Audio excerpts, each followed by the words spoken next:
కొల్హాపూర్ మహాలక్ష్మి అమ్మవారు అష్టాదశ శక్తిపీఠాలలో ఒకటి. ఈ ప్రదేశంలో సతీదేవి నయనాలు పడ్డాయి అంటారు. హిందూ సాంప్రదాయంలో లక్ష్మీదేవిని పూజించని వారు చాలా అరుదుగా ఉంటారేమో.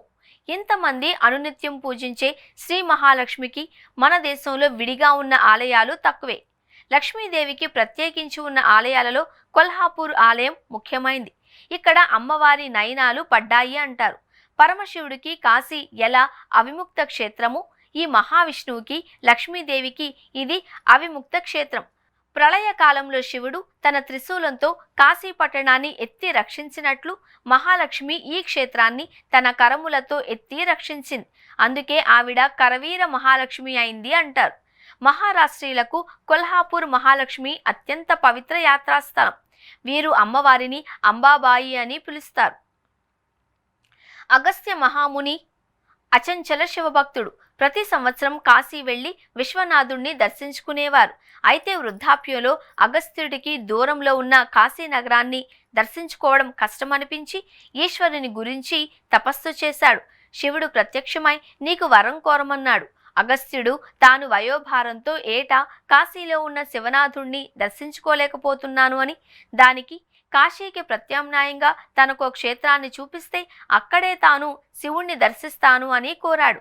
కాశీతో సమానమైన ప్రాశస్త్యం గల నగరం కొల్హాపురమని, అక్కడ శ్రీ మహాలక్ష్మి అమ్మవారు కొలువై ఉన్న క్షేత్ర సందర్శనం తనను కాశీలో దర్శించుకున్నంత పుణ్యఫలాన్ని ఇస్తుంది అని చెప్పాడట.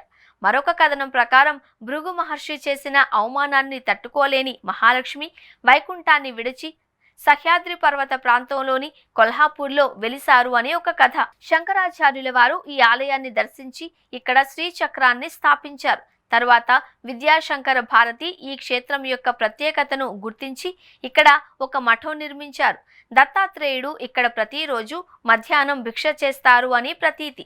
దానికి చిహ్నంగా ఆయనకు ఇక్కడ ఉపాలయం ఉంది. గర్భగుడిలో మహాలక్ష్మీదేవి విగ్రహం దక్షిణ దిశాభిముఖంగా ఉంది. సుమారు 40 కిలోల బరువు ఉండే ఈ అమ్మవారి విగ్రహం వజ్ర, వైడూర్య, బంగారు, వెండి ఆభరణాలతో మెరుస్తూ ఉంటుంది. మహాలక్ష్మి వెనకాల సింహం శిల్పం ఉంది. 4 చేతులు ఉన్న ఈ దేవి ఒక చేతిలో ఖడ్గం, ఒక చేతిలో పండు, ఇంకొక చేతిలో నీళ్లకుండ, ఒక చేతిలో కమలం కనపడతాయి. సంవత్సరానికి 2-3 సార్లు 3 రోజుల పాటు సూర్యాస్తమయ సమయంలో సూర్యుని కిరణాలు పడమటి దిక్కులో గల చిన్న కిటికీ గుండా అమ్మవారి ముఖాన్ని తాకుతాయి. ఈ ప్రత్యేక దర్శనం కోసం భక్తులు అధిక సంఖ్యలో వస్తారు. ఈ దేవాలయం మహాలక్ష్మీదేవిది అయినా గర్భగుడిలో పూజలు చేయడానికి ఇక్కడ స్త్రీలను అనుమతించరు.